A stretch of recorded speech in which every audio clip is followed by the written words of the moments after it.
Hey guys, and welcome back to my channel, the Tanya Takeover, where I'm your girl Tanya, and today we're going to be talking about how to make money fast in your online boutique. If you're anything like me, you started a business because you were in it to make money. You're not in it to have a hobby, right? So you want your online boutique to bring in money so you can order more inventory, do more things. Now, there are a few mistakes that I made starting, but if I can help somebody else not make those same mistakes, I'm all for it. On my channel, we talk about beauty, fashion, and finance, the trifecta. You can't have one without the other. So if that sounds like something that you might be interested in, consider hitting that like and subscribe button down below, and let's get started.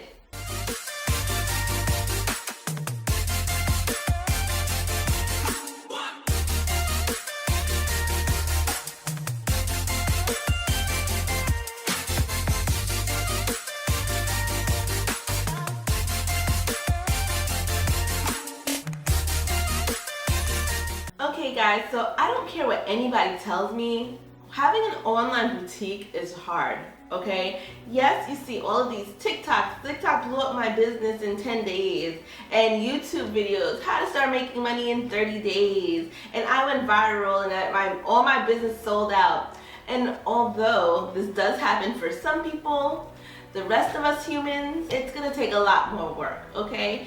I feel honestly like having an online boutique is harder than having a brick and mortar. People nowadays, when they want to shop, they want to see the quality. They want to see how does the fabric feel? You know, what's the sizing? Is the sizing correct? What's the quality? What's the material like? Does it fit? I mean, there's so many things that no matter how good your pictures are and no matter how great your photo shoot is, you just can't describe that. You can't have that, you can't give that description or see that in a picture. People want to touch things, they want to feel things. And for that reason, online boutiques have to work a little bit harder, well, a lot of it harder, to get the same business as a brick and mortar. But that's okay guys, I got you. I've been there, done that. Let's talk about the 5 things I learned how to make money fast in my online boutique. The first thing you have to do is take quality pictures. Your photo shoot has to be on point, okay? I may be different when it comes to this. I really feel like investing in your product shows how much you really care or how much you believe in yourself. Now, although I'm not gonna lie and say I haven't tried to take, pictures of my camera or pictures and lay flats on my cell phone when I needed, but the quality just wasn't there. The angles weren't there. I tried, guys. The lighting was off. Like, it wasn't pretty, okay? And it didn't look professional. When you have an online boutique, your main source of income comes from your pictures. And although maybe like taking product pictures is a lot easier if you were doing like lashes, books, or what are people doing now? The calendars or journals or to-do lists, whatever it is. Maybe taking those kind of pictures are a lot easier. But when it comes to clothing, I've learned that it is not easy. I bought all kinds of equipment, I bought all kinds of lights, I bought all kinds of backdrops. You guys know, you've been there. And the pictures just didn't come out good. I mean, it wasn't something I could put on my website. It wasn't really something I could use. So I would say invest in a good photo shoot. Now, with photo shoots, it gets a little pricey. You have to invest. If you have a business, you have to invest in your business. I'm sorry. I don't believe, honestly, in starting a business with no money. I feel like if you start a business with no money, then you have no interest or vested interest in the business to push it. You're just free. I mean, there's nothing pushing you to keep going. So with an online business, I feel like when you invest in a great photo shoot, that's when your vision comes out. That's when your creativity comes out. And it doesn't have to be super expensive, guys. You can go somewhere like Thumbtack or Peerspace for a good studio to really take pictures that are quality and find a really good photographer. There's so many different places that they have photographers now freelancing, especially with everything going on. Everybody's looking to make money, and people have really great quality cameras and they're looking to use it. So utilize online. Find a photographer, find a space.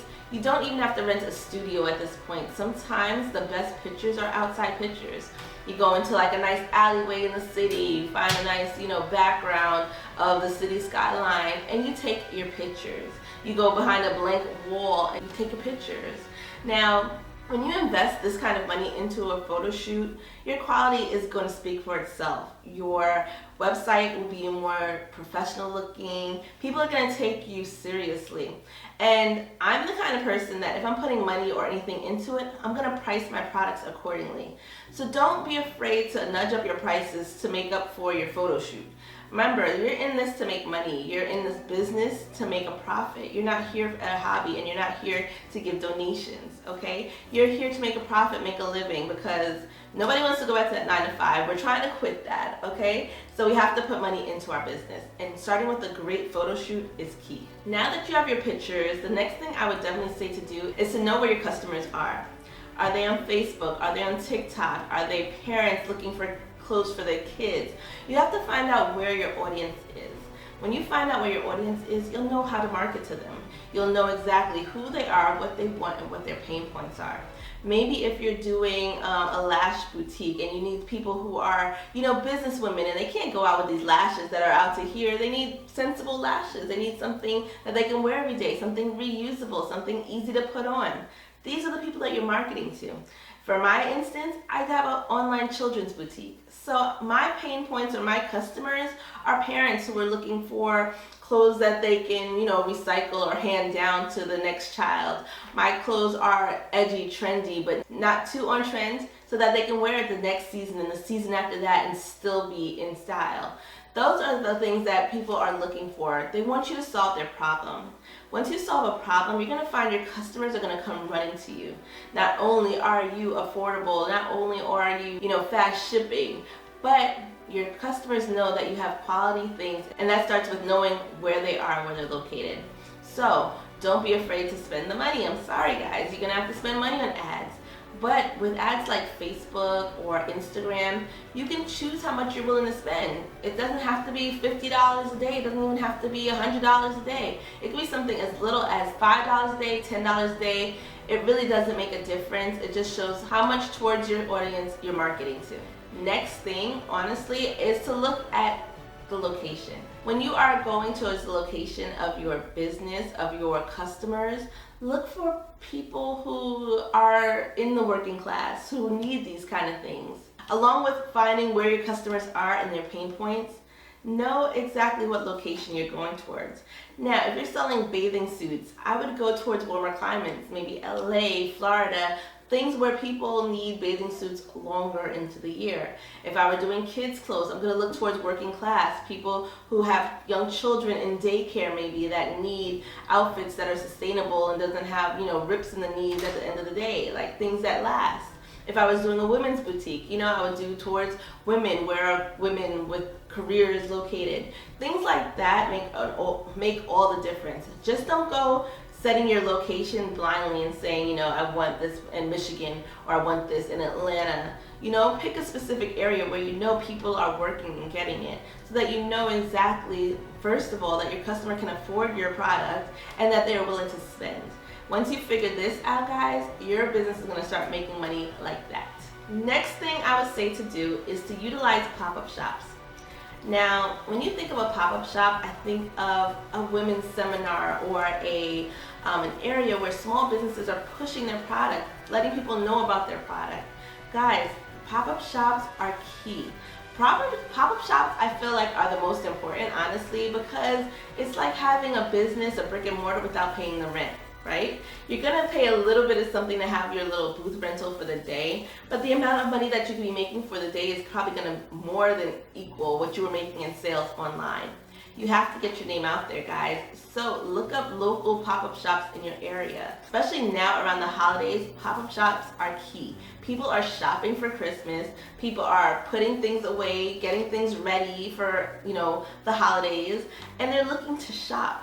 So do a pop-up shop. They're going there to spend. They don't want to spend the money that they would find in maybe a department store or, their local, shop around the corner. They're looking for sales. They're looking for something convenient, and they're looking for something different, something they won't find in stores. And that's exactly why I personally go to pop-up shops. I want to see what's the new thing, what's the new craze, what are people coming up with, where's the creativity. And this is an excellent chance to showcase what you got and what you've been working on.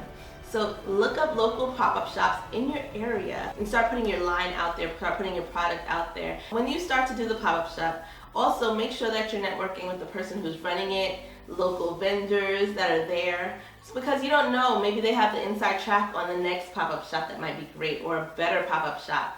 Don't be afraid to travel, guys. Once you spread your name and your product, people are going to start finding you on social media. People are going to start looking for you at the next event. This is when you are going to shine the most. You're going to have your business card ready. You are going to talk. You're going to tell them about your product. You're going to tell them the history and why you started it. People love a good story, so give it to them. And these pop-up shops are a great way to add a face to the product. You want that personality in there. You want them to fall in love with your story, with your passion. And this is when you're going to make the best impression and the most lasting impression. Next thing I would say to do to start making money in your online boutique is collect emails. Okay guys, you're at this pop-up shop and maybe you don't have all of your inventory. Maybe you ran out of a size and this person is really interested in your product. You can tell they're asking questions. They're asking, where you're getting your fabric from. What was your thought process behind coming up with this wonderful product that you have? Collect their emails. Sometimes people don't shop on the first try. They gotta see the product over and over again. They gotta see it, they gotta feel it, they gotta touch it, they gotta look at reviews, whatever it is before they shop. I know myself, I am not an impulsive drop. I am not an impulsive buyer. I like to know and research my product. I want to know exactly, is it going to last? What does this review say? Does this review say it's going to have a hole in it next week? Like, I need to know, okay? And I'm sure the person who is interested in your product, they want to know too. They want to make sure that it's eyelashes, that they're not going to get an allergic reaction. They're not going to get a sty in their eye. They need to know these things. But when you have their email, this is more time to really persuade them into buying your product. Show them more. Show them that, we had this amount of things at the pop-up shop, but we have so much more inventory. And did you see our spring line? Did you see what we're coming up with next? Did you see what we're offering? This is a way to really harvest your customer, really, start finessing them, start telling them more about your product so that they feel vested into your company. And they feel like there's a loyalty and a bond because now that you have their email, you can start showing them, in a newsletter, the value of being one of your customers.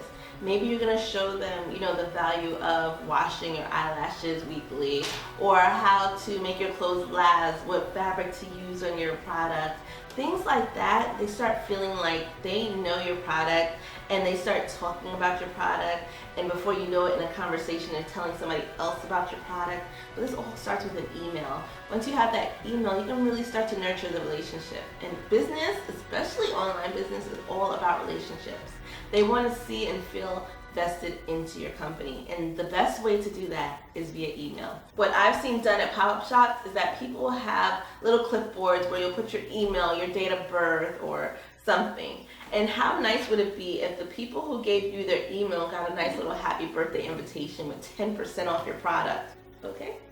The value of emails is so important, especially, and I don't mean to sound cliche, you're an online boutique, you don't own your space. So if TikTok shuts down, if Instagram shuts down, if Shopify shuts down, how are you getting these customers back? How are you contacting these people? Get their email and you will never run out of people to speak to about your product. So make sure you're collecting emails, valuable thing to do. The next thing I would say to do is to make sure that you always have your inventory stocked, especially with your best sellers. Why? You have one chance to make an impression. What stops them from going to the next person to get their eyelashes, or the next person to get their outfit, or their jeans, or whatever? If they see on your website that you are constantly not having this size, that size, if you're not giving them options, they're gonna go on to the next boutique. And please trust and believe me when I say I have been through this. I had so much trouble, especially at the beginning of the pandemic, when I couldn't get inventory. People are shipping late. People are not bringing your stuff. Nobody's working in the yards where they have the ships. I don't know. I've heard it all, okay? I have heard it all. And apparently, nobody works anymore, so apparently you can't get your stuff in your stock and your inventory. So make sure when you are placing your order, you're placing an order in bulk, because honestly, you don't know when the next shipment's coming in, okay? You don't know when the next time these people are gonna have difficulty shipping, so make sure that when you speak to your vendor, that you're ordering enough to last you. Don't be cheap, guys. Don't sit there and say, I'm gonna order 10, sell out these 10, and then go. It's never gonna come, okay? Especially if it's out of the States. Even if it's in the States, honestly, even if it's in the States, you're still gonna have trouble with shipping. Right now, shipping is the worst. Stock up on your inventory, the best sellers. Make sure you have plenty for people to choose from, plenty of sizes, plenty of options. Stock up, because without it, you're gonna end up losing in the long run. The last thing I would definitely say that is crucial in making money quickly in your online business is to network. You have to network, guys. I don't care if you're out at Cheesecake Factory eating and somebody asks you what you do and you have a card that you whip out. Things like that are going to go so much further in the long run. They are now curious about what you do. They see that you topped out of this really nice car. They see that you're always having fun. They're going to ask, what is it that you do? Maybe you have, some nice things, and they're like, oh, that dress is so nice you have, or those lashes, girl, where'd you get those lashes? You gotta network. You gotta put yourself out there. Nobody is going to speak for you. Nobody is gonna cheerlead for you. They're not gonna automatically see because you have online boutique stamped on your forehead. It's just not gonna happen. So make sure that you're putting yourself out there. You make sure you are networking and talking to people. Oh wow, you work here, that's so funny. I have, the next time you go into a store and you're speaking to maybe a store owner, oh wow, you work here. Wow, that's so funny, because I have a great line of, eyelashes that I can really show you that will be great in your store. There is so many different ways to network that you wouldn't even believe it. I'm telling you, even if it's the gas station attendant who's helping you with your gas, you don't know who his sister is, you don't know what business they have. Put yourself out there. And guys, I went through this, okay? I was so shy about my business. I didn't want to tell everybody. I don't want to tell everybody I have daycare centers. I don't want to tell everybody I have a clothing store. I didn't want to do that. I didn't want to put myself out there because I felt like I was begging. I felt like, it meant that I wasn't successful, or that, I needed the customers. And when you have so much pride that you're not willing to network and speak to people, you're gonna lose out in the long run. There's so many more sales I could have made. Maybe I could have got hooked up with a, department sales owner or whatever, but I was too shy. I didn't want to put myself out there. And I lost out on a lot of opportunities. Okay guys, so I'm gonna tell you how important networking is. I actually had one of my models who was family with somebody who ran a big department store. I'm not gonna say the name, but it's a big department store, and the cousin worked in the intake department, and I really could have had my clothing line there. What didn't I do? I didn't network. And guess what happened? I didn't network. And guess what opportunity I missed out on? Having my clothes in a department store, because they were looking for new buyers, they were looking for new sellers, they were looking for new people, because they had just opened up from the pandemic, right? They needed all of their people back. Some of those companies closed, and I dropped the ball. Don't be like me. When I come onto this YouTube, guys, it's so that you learn from my mistakes, okay? If you don't learn from my mistakes, then you're just gonna keep making the same mistake over and over again. If I can get you guys to skip 1 or 2 mistakes, we're working together, okay? So make sure that you are networking when you are talking about your product, when you are out of the gas station, when you're out to eat. Let people know what it is that you do, what you have to offer. And you don't have to do it super annoying or be all spammy and crazy looking. It comes up in general conversation. People are going to ask you, what are you doing? They're going to see you, with your girls having fun, looking nice, being happy, and they're going to ask you, what is it that you do? You look really happy and less stressed. You don't have no bags on your eyes. You look like you work for yourself. What do you do? And make sure you're answering them and networking appropriately. Okay guys, thank you so much for hanging out with me. I hope you got some tidbits today on some ways to make money fast in your business. As always, don't forget to like, comment, and subscribe, and I will see you guys next time. Bye.